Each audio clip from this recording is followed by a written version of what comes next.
Coucou, moi c'est Fanny, j'ai 31 ans, je fais 1m68, 65 kg et au Japon, je suis considérée comme étant grosse.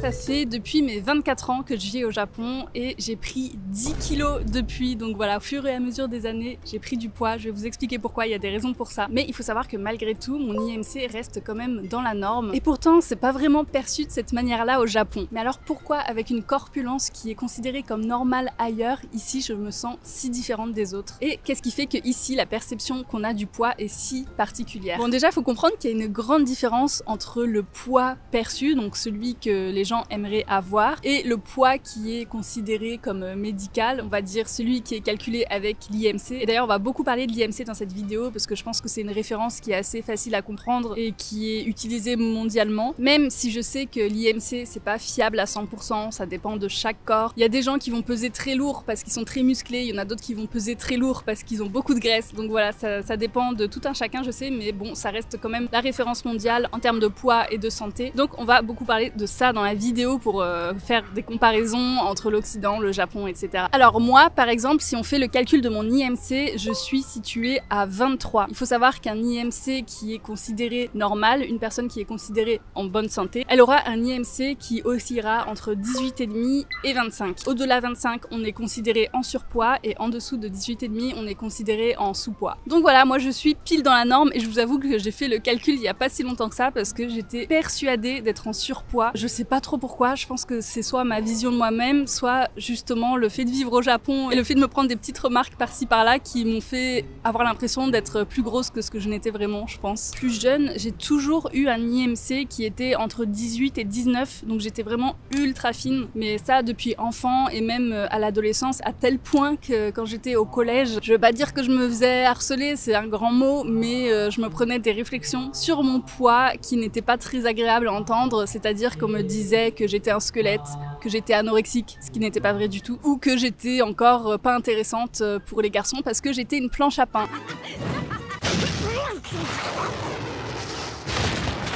J'ai toujours été assez fine à tel point que mon médecin s'inquiétait un petit peu. Il me faisait des petites réflexions aussi. Madame Blaise, ça serait bien que vous mangiez un petit peu plus peut-être. Même si mes résultats sanguins étaient toujours très bons et que j'étais en très bonne santé, et bien voilà. Ça restait quand même un petit poids plume comme il disait. Et c'est surtout à mes 18 ans, quand j'ai décidé de devenir végane, que là il m'a dit Fanny, il faut vraiment que tu manges plus et que tu manges de la viande si tu veux rester en bonne santé. Enfin bref, on va pas parler de ça aujourd'hui parce que c'est un autre débat. Quand je suis arrivée au Japon quelques années plus tard, donc à mes 24 ans, j'étais encore très fine, j'avais peut-être un petit peu grossi, donc je devais être aux alentours de 52 kilos. Mais pourtant, malgré ce petit poids, ça n'a pas empêché certaines personnes, notamment certains de mes ex japonais, de me faire des réflexions dessus. Ils m'ont dit « Fanny, si tu perdais 5 kilos, tu serais vraiment parfaite. » Je sais pas si vous vous rendez compte, hein, je faisais 52 kilos, je ressemblais à ça. Genre ils voulaient que je disparaisse ou quoi en fait?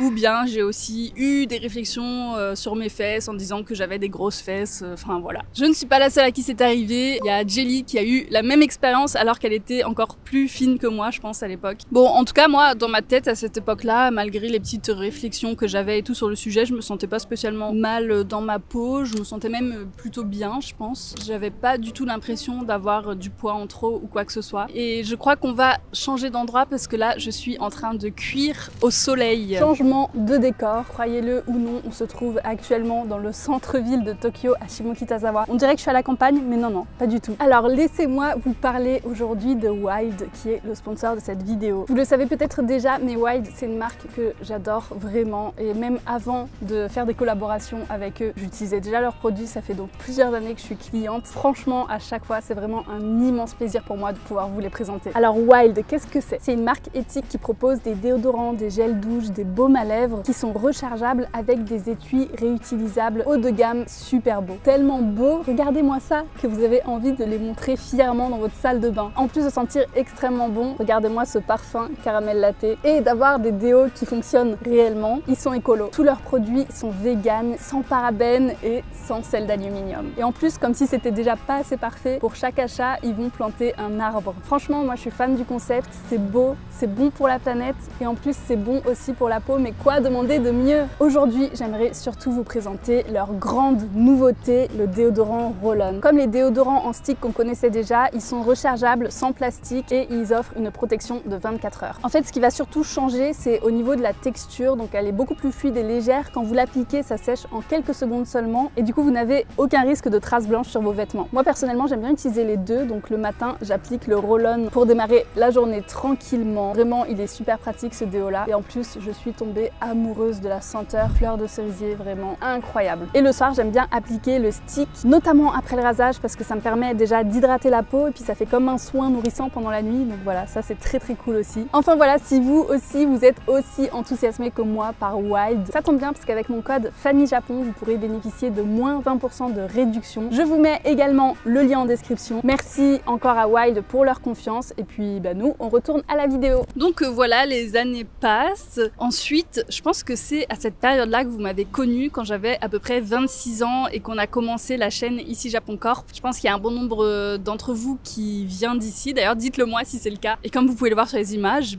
ben, j'avais un poids tout à fait correct, tout à fait normal. Je devais être aux alentours des 55-58 kilos peut-être à cette période-là. Et ça correspond aussi à la période où j'ai rencontré Mitsugi. Et vous le savez, je suis tombée enceinte assez rapidement, 9 mois après notre rencontre. Et avec la grossesse, bah forcément, on prend des kilos, le corps change énormément. Moi, j'ai pris 17 ou 18 kilos, je sais plus, mais vraiment j'ai grossi beaucoup. À tel point que je voyais mon corps se déchirer en quelque sorte parce que j'ai des vergetures qui sont apparues et tout à ce moment-là, tellement j'ai pris du poids assez rapidement. C'était impressionnant, hein, vraiment. En fait, c'est impressionnant comme le corps, il peut se stretcher. On a l'impression qu'il va exploser, quoi. J'ai jamais pesé aussi lourd de ma vie à ce moment-là parce que je faisais 81 kilos. Gros changement corporel à ce moment-là. Après l'accouchement, j'ai perdu pas mal de poids, mais c'est revenu petit à petit après. Bah, j'en suis là aujourd'hui où je pèse 65 kilos, donc 10 kilos de plus que quand je suis arrivée au Japon. C'est quand même un changement assez conséquent, mine de rien. Mais encore une fois, je reste quand même dans ce qui est considéré comme normal. Je suis en bonne santé, j'ai pas de soucis par rapport à mon poids ni quoi que ce soit. Et pourtant, ça n'empêche pas encore une fois, des gens de faire des petites remarques qui sont jamais les bienvenues. J'ai une collègue qui m'a dit il y a pas si longtemps que ça que c'était normal si j'étais gonflée parce que j'allaitais encore et que je devais avoir très faim et beaucoup manger parce que quand on allait, il faut produire du lait et donc forcément il faut des calories en plus, etc. Quand elle m'a dit ça, j'étais en mode ok, moi je parlais juste de l'allaitement tranquillement, je voulais pas parler de mon corps ni quoi que ce soit. Oh mon dieu, il y a vraiment un concert qui est en train de... Je pense que vous allez entendre, je pense qu'on va devoir bouger d'endroit encore, c'est pas possible. Hein. Ça c'est les aléas de quand on tourne en extérieur. Avant qu'on change d'endroit, je voulais juste vous dire que voilà, même aujourd'hui quand je marche dans la rue, quand je suis dans le métro, en fait quand je suis dans l'espace public et que je vois des filles autour de moi, que je les observe, et ben je me rends compte qu'il y en a beaucoup qui sont très fines, voire même maigres comme moi j'ai pu l'être à l'époque en fait, et ça me fait me poser des questions. Je me dis, est-ce que je peux vraiment porter des t-shirts sans manches? Est-ce que je peux vraiment porter telle jupe ou tel short? En fait, je me sens pas légitime à tel point que ça définit ma façon de m'habiller et voilà, c'est un petit peu embêtant. Je pense pas être complexée non plus, mais ça me touche quand même au point où ouais, ça décide un petit peu de la façon dont je m'habille, quoi. D'ailleurs, je vous en avais déjà parlé de ça dans la vidéo que j'ai sortie il y a quelques semaines sur avoir des gros seins au Japon, où je vous expliquais que c'était compliqué pour moi de trouver des habits qui me plaisaient vraiment parce que quand on fait les boutiques ici au Japon, il y a beau y avoir des habits magnifiques, ben parfois on peut tout simplement pas les porter parce que les tailles sont trop petites. Et en fait, une taille L voire XL au Japon, ça correspond à un M français. Donc voilà, c'est très compliqué en fait. Dès qu'on a une poitrine un petit peu plus développée ou qu'on est plus grande ou qu'on est un petit peu plus grosse, et ben ça devient tout de suite très compliqué ici. Bon, même si vous allez le voir, depuis quelques années, il y a des petites alternatives à ça. Enfin voilà, tout ça pour vous dire que ça me fait me sentir un petit peu hors norme, le fait de rentrer dans des magasins où il n'y a pas ma taille ou de voir énormément de personnes qui sont très fines autour de moi. Du coup, moi je me pose comme question, et je pense que vous aussi,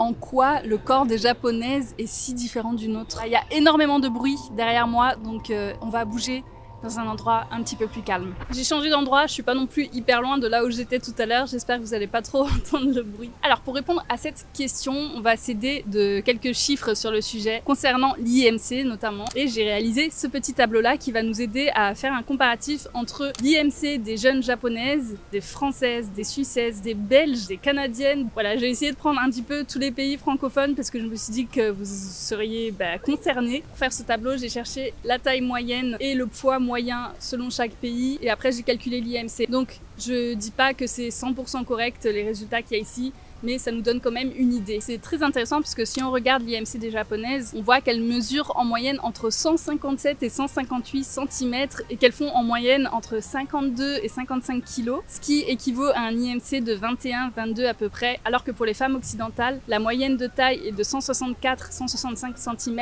et pour le poids, ça aussi entre 62-65 kg pour les françaises, c'est à peu près pareil pour la Suisse et pour la Belgique, c'est un petit peu plus haut, 70 kg et 73 kg pour les canadiennes. Donc voilà, notre IMC il va entre 24 et 27, ce qui est quand même beaucoup plus haut que la moyenne du Japon. Et donc avec ce tableau, on peut voir que les japonaises sont quand même beaucoup plus petites et plus légères que les femmes occidentales. Si on compare l'IMC, on voit que les japonaises ont en moyenne 10 kg de moins que les femmes occidentales. En 2023, il y a une étude qui a été réalisée au Japon sur 90 jeunes femmes japonaises qui avaient entre 18 et 22 ans pour savoir comment elles percevaient leur poids et quel était leur poids idéal. Et les résultats sont assez inquiétants quand même. Celles qui ont un IMC normal, donc à peu près 22, aimeraient bien perdre en moyenne 4,5 kg. Alors qu'elles sont objectivement en bonne santé, elles n'ont pas du tout besoin de perdre de poids. Dans le lot, il y avait un groupe de jeunes femmes aussi qui avaient un IMC trop bas par rapport à la norme et pour être en bonne santé, elles devaient prendre environ 10 kilos chacune, sauf que elles souhaitaient pas du tout grossir, même si c'était conseillé. À cause de ce sous-poids, elles avaient une masse musculaire qui était beaucoup trop faible et pour toutes les femmes confondues dans le groupe, le poids moyen était de 51,4 kilos. Elles voulaient descendre en moyenne à 47,4 kilos, ce qui faisait un IMC à peu près de 19, ce qui est très bas, qui est à la limite de la maigreur. Donc voilà, c'est assez inquiétant quand même de voir avec cette étude-là qu'en fait, même si ces jeunes femmes-là, elles sont déjà très fines, voire maigres pour certaines, elles souhaitent quand même perdre du poids. C'est perdre du poids à tout prix, même au prix de la santé. Mais en même temps, on peut pas vraiment leur en vouloir parce que c'est quelque chose qui est omniprésent dans la culture populaire, que ce soit dans les magazines, dans les émissions de télé ou même sur les réseaux sociaux. On retrouve tout le temps des conseils pour maigrir, des régimes qui sont très restrictifs. Vous avez même des concepts assez extrêmes pour motiver les femmes à perdre du poids. Je pense notamment à ce qui est appelé le poids Cendrillon. Alors ça, c'est assez dangereux en fait parce que le poids Cendrillon, ça correspond à un IMC de 18. Donc voilà, peu importe la taille, le poids que vous faites, si votre IMC est de 18, vous avez le poids Cendrillon, vous êtes une princesse, vous êtes trop belle. En gros, c'est ça. Je sais pas si vous imaginez, mais un IMC de 18, par exemple, si on le prend sur moi, il faudrait que je pèse 51 kilos et donc que là, je perde 14 kilos, c'est énorme. D'ailleurs, je dis 51, mais l'idéal, ça serait 50 kilos, parce qu'il y a ce fameux cap de 50 kilos aussi. Si vous faites plus de 50 kilos, pour certaines personnes, vous êtes considéré comme grosse. L'idéal ici, c'est de faire moins de 50 kilos. Bon, là, je vous parle d'un concept. Moi, j'avais vu ça il y a longtemps, hein, il y a très longtemps, il y a bien 15 ans. Donc, est-ce que c'est encore une trend en ce moment? Je suis pas sûre de ça, parce que concrètement, ça veut rien dire, quoi. Tu peux faire 1m43 et faire 50 kilos, ou 1m78 et faire 50 kilos, ça sera pas la même chose. Donc, ça veut vraiment rien dire, mais c'est en fait le cap symbolique du chiffre 50 qui fait que si vous êtes en dessous, c'est encore mieux, quoi. Enfin bref, tout ça, ça nous amène sur une pente glissante tout droit vers les maladies mentales en fait. Je pense notamment au TCA. Pour ceux qui connaissent pas, c'est les troubles du comportement alimentaire et c'est quelque chose qui est très très grave. Donc voilà, c'est assez badant. On va en parler un petit peu plus en profondeur. Mais voilà, pour comprendre ce problème-là, il faut que je vous parle surtout de la pression sociale qui peut écraser certaines personnes ici. Déjà, il faut savoir qu'au Japon, c'est pas du tout tabou de commenter le poids de quelqu'un, de dire, de faire remarquer en fait si vous avez grossi ou si vous avez maigri. Bon, généralement, les gens, ils ont plus tendance à vous faire remarquer si vous avez maigri parce que forcément, c'est un compliment. Donc, moi, ça m'est arrivé il y a pas si longtemps que ça, il y a quelques semaines, ma patronne qui me dit devant tout le monde, parce que c'est un open space là où je travaille, waouh, Fanny, mais t'as pas maigri? Et du coup, moi, sur le coup, j'étais là, bah non, je pense que j'ai grossi même au contraire. Et il y a tout le monde dans l'office qui a rigolé, du coup. Je vous avoue que je l'ai pas mal pris ou quoi que ce soit, mais ça m'a étonnée d'avoir cette remarque-là de ma patronne, quoi. Est-ce que vous, dans votre pays, ça vous arrive aussi qu'on vous fasse des commentaires sur votre poids, notamment au travail, genre des gens avec qui vous n'êtes pas spécialement très proches, mais qui vous font quand même des réflexions là-dessus? Est-ce que ça vous arrive aussi? Parce que moi, de mon point de vue, en tout cas, j'ai l'impression que s'il y avait eu la même situation en France, ça aurait été plus considéré comme quelque chose d'impoli. Dites-moi si je me trompe ou si en France on fait des réflexions aussi comme ça ou pas. Encore une fois, c'est pas mal poli ici, je pense que c'est plus considéré comme un compliment quand on vous dit que vous avez migré. Par contre, c'est vrai que les commentaires un petit peu plus mesquins, comme ce que ma collègue m'avait dit par rapport à l'allaitement, ça c'est pas spécialement des compliments, non. En fait, je me rends compte en côtoyant des Japonais et des Japonaises, surtout que la question du poids, c'est quelque chose d'hyper important dans la vie de tous les jours ici. Ça fait partie des conversations quotidiennes qu'on peut avoir avec des Japonais. Et encore une fois, c'est tellement pas tabou qu'on va donner son poids, on va donner sa façon de manger, on va donner aussi ses conseils pour faire des régimes, etc. dans des conversations, comme si tout était normal. Et puis, moi par exemple, j'ai des collègues au travail qui mangent très peu, voire rien, qui sautent le repas du midi. Et ça me fait un petit peu bader, je vous avoue. J'ai remarqué un autre truc aussi, mais ça c'était plus dans mes anciens boulots, que souvent les filles, elles ont tendance, quand il y a des dîners notamment avec des hommes, à pas beaucoup manger, à faire « Ah non, moi j'ai un petit estomac, je mange pas beaucoup et tout ». Parce que ça paraît plus délicat, plus féminin, d'avoir un petit appétit. Alors que si vous mangez à votre faim, que vous finissez votre plat, limite que vous redemandez un dessert, etc., ça sera considéré comme peu délicat, on va dire. C'est assez rigolo parce que moi quand je vais dans des restaurants toute seule, genre au Sushilo par exemple, et que je vois qu'il y a d'autres filles à côté de moi qui sont toutes seules aussi, là je vois que ça entasse des dizaines et des dizaines d'assiettes sans souci quoi. Mais voilà, malheureusement ça n'empêche pas que dans les médias, surtout les réseaux sociaux, on partage massivement cet idéal de la minceur. D'ailleurs ça m'est arrivé plusieurs fois de tomber sur des reels sur Instagram de conseils pour quels produits prendre quand vous êtes au combini, que vous avez faim mais que vous êtes en train de faire un régime. Et donc voilà, top 5 des produits qui font pas du tout grossir, qui sont pas du tout caloriques. Il y a pas mal de trucs dans les combini, il y a notamment des gelées qui sont pas caloriques mais où il y a quand même des vitamines, des protéines dedans. Vous avez aussi des boissons qui sont un petit peu laxatives. Quand on voit souvent ce genre de contenu, c'est vrai qu'on a tendance à l'intégrer et ça peut entraîner certaines personnes à se priver de manger les choses qu'elles ont envie de manger pour pouvoir maigrir. Quand je vais au combini et que je dois choisir entre un sandwich, un onigiri ou des yakisoba ou peu importe, souvent je vais me poser la question de savoir si c'est calorique ou pas. Et notamment quand je suis au travail, encore une fois, c'est vrai que j'ai tendance à faire très attention aux aliments que je vais acheter, aux aliments que je vais ramener dans le bureau. Je sais pas pourquoi, j'ai une espèce de honte où je me dis je peux pas manger un plat qui est trop gourmand devant mes collègues. Je préfère prendre un petit onigiri avec un thé plutôt que un gros plat qui me ferait plaisir vraiment à ce moment-là parce que j'ai faim, parce que j'ai pas envie de paraître grosse en fait devant mes collègues. Là je vous parle très sincèrement, hein. Je sais que ça peut paraître bizarre comme comportement, mais c'est réellement ce qui se passe en tout cas moi dans ma tête quand je suis au travail. Alors que quand je suis toute seule ou quand je suis chez moi, j'ai aucun souci à manger des plats qui sont hyper fat et à me faire plaisir en fait. C'est vraiment juste le regard des gens qui va un petit peu plus me perturber. De voir des personnes dans mon entourage qui soit se privent de manger le midi, soit mangent 2 cacahuètes et une noix pour se remplir l'estomac. C'est ça qui m'a donné envie de tourner cette vidéo parce que ça m'a un petit peu choquée en fait de me dire ah mince, c'est quand même un problème qui est assez conséquent pour qu'il y ait pas mal de personnes dans mon entourage qui soient concernées par ça quoi. Et c'est ça aussi qui m'a d'un côté donné l'impression d'être hors norme aux yeux des Japonais ici alors que en soi je suis totalement dans les normes. D'ailleurs je suis pas du tout la seule parce que en 2021 il y a une enquête qui a été faite et qui a démontré qu'il y avait quand même 66% d'étrangers, donc que ce soit des femmes ou des hommes, qui se sentaient concernés par leur apparence depuis qu'ils sont arrivés au Japon. Et ce qui est super triste dans cette enquête, c'est qu'il y a plus de la moitié d'entre eux qui disent avoir perdu confiance en eux. Donc voilà, c'est pas juste mon impression perso qui est comme ça, en fait, je me rends compte qu'il y a énormément de gens qui sont concernés et qu'en fait, on ressent une vraie pression. D'ailleurs, en parlant d'étrangers au Japon, je sais qu'il y a énormément de touristes aussi qui se posent la question, qui ont peur de venir au Japon parce qu'ils ont peur d'être trop gros, de gêner, de se faire insulter par les Japonais. Ne vous faites pas d'inquiétude, vraiment. Je pense que jamais quelqu'un vous insultera parce qu'il vous considère gros ou quoi que ce soit. Ça, c'est une problématique pour les gens qui sont expatriés, les gens qui vivent ici, parce que c'est dans la vie de tous les jours qu'on le ressent. Donc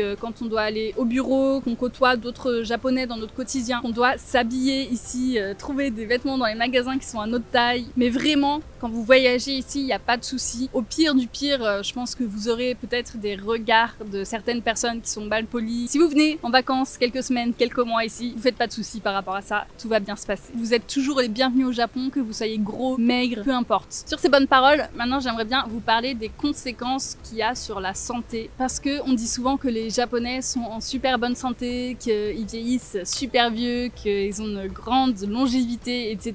Alors oui, c'est vrai, ce fut le cas à un certain moment. Mais aujourd'hui, qui vous dit que les Japonais de notre génération vont vivre aussi vieux que leurs parents ou leurs grands-parents? Est-ce qu'on est vraiment sûr de ça ou pas? Avec tous les changements environnementaux qu'on a en ce moment, on est sûr de rien en fait. Le fait que les Japonais aient un taux d'obésité le plus faible au monde, ça veut pas forcément dire qu'ils sont tous en bonne santé grâce à ça. Déjà dans les années 2000, on voyait que plus de la moitié des jeunes japonaises avaient déjà fait un régime. Et ce qui est encore plus choquant, c'est qu'à cette période-là, il y avait une personne sur 5 qui était considérée comme maigre avec un IMC qui révélait de l'anorexie clinique. Donc c'est quand même très grave. Et là, on est loin du cliché de tous les Japonais qui sont en bonne santé. En fait, elles étaient déjà en danger pour leur santé, mais ça paraissait comme normal parce qu'il faut savoir que les problèmes de troubles du comportement alimentaire, ils ont été réellement reconnus par l'État que récemment, dans les années 2000, donc à ce moment-là. Et donc, qu'en est-il d'aujourd'hui? On estime qu'il y a environ 1% des jeunes adultes qui sont touchés par des TCA au Japon. Donc ça fait à peu près 400 000 personnes. C'est similaire à ce qu'on retrouve aux États-Unis ou en Europe. Mais il faut savoir que c'est un chiffre qui est certainement très sous-estimé. C'est en tout cas ce que les études disent toujours, c'est que c'est super difficile en fait d'avoir un chiffre précis, d'avoir un chiffre réel, parce qu'en fait c'est un petit peu la honte ici d'avoir des troubles de la santé mentale, à tel point que ça arrive souvent que quand une fille, parce que c'est souvent les filles qui sont atteintes de ces troubles, est malade de boulimie ou d'anorexie, sa famille va rien faire et va la laisser se débrouiller toute seule. Vraiment, il y a une grosse stigmatisation ici au niveau de la santé mentale, donc ça touche pas que les troubles du comportement alimentaire, ça touche aussi la dépression et plein d'autres maladies dont on préfère garder le silence, on préfère pas trop en parler. Sinon, c'est ignorer ou minimiser, voire même parfois encourager, dans le sens où si vous mangez très très peu, on va vous féliciter, on va faire « Waouh, incroyable, t'as besoin de manger que de ça, bravo !» Donc voilà. C'est vraiment pas le top par rapport à ça. Heureusement, on a quand même quelques mouvements. Bon, je pense que vous connaissez le mouvement du body positive qui est arrivé aux États-Unis, qui est arrivé en Occident après, qui est arrivé au Japon aussi, mais ça reste minime dans le sens où il y a tellement peu de personnes qui sont concernées ici au Japon. Je vous rappelle, mais c'est un des taux le plus faibles d'obésité du monde, que forcément, il n'y a pas énormément de voix qui s'élèvent par rapport à ça. Parce que moins il y a de personnes concernées, moins il y a de personnes qui vont en parler. Mais ça ne veut pas dire que c'est inexistant. Je pense notamment à l'actrice Watanabe Naomi, qui est très connue parce que justement elle est en surpoids et que c'est un petit peu la figure des femmes qui sont en surpoids au Japon. C'est une humoriste, actrice qui est hyper connue, on la surnomme la Beyoncé japonaise.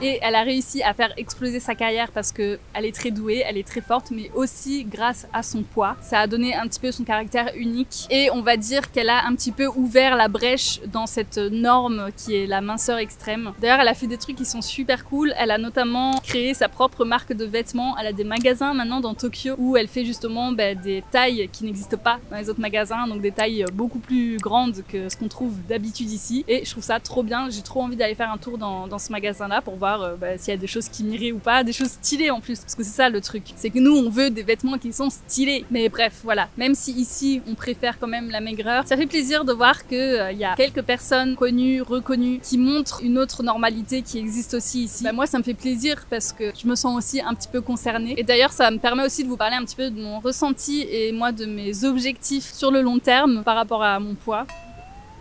Il y a le soleil qui nous embête. Bon, on va devoir bouger rapidement d'endroit parce qu'il y a encore le soleil qui nous embête. Déjà, moi, je me trouve très chanceuse de ne jamais avoir été atteinte de TCA, même si j'ai eu pas mal de personnes dans mon entourage qui étaient atteintes d'anorexie notamment. Je suis très très heureuse de ne jamais être tombée dans cette maladie et d'avoir en fait toujours apprécié la nourriture, j'ai toujours apprécié manger des bonnes choses, des bons aliments, etc. Si j'ai un souci, on va dire, c'est peut-être avec les fast-foods, j'ai beaucoup de mal à en manger parce que je culpabilise, même si ça m'arrive d'en manger, hein. Je dis pas que je ne le fais pas, je le fais, mais à chaque fois je culpabilise et ça je pense que c'est pas trop normal. Mais bon, niveau relation avec la nourriture, à part ça, je pense que ça va. Par contre, concernant mon poids, comme je vous l'ai dit, toute ma jeunesse jusqu'à mes 27 ans, j'ai toujours été fine. C'est vrai qu'aujourd'hui, en ayant un petit peu plus de bourrelet, un petit peu plus de graisse, je me sens quand même moins bien dans mon corps, dans le sens où j'arrive pas à m'habiller de la manière dont je voudrais m'habiller. Je m'empêche de faire certaines choses à cause de mon poids, aller à la mer, aller à la piscine ou même aller dans les onsen avec des amis. C'est vrai que c'est un petit obstacle quand même pour moi. Disons que je me sens pas grosse, mais je suis quand même pas totalement ok avec mon image. Et en plus de ça, il y a cette pression sociale, il y a les petites remarques qui vont avec. Et donc aujourd'hui, malgré malgré tout ce que je viens de vous dire là, je vous avoue que au fond de moi, je vous parle de manière très transparente et honnête, j'aimerais bien perdre quelques kilos quand même. Déjà parce que j'aimerais bien m'habiller comme j'en ai envie, mais surtout,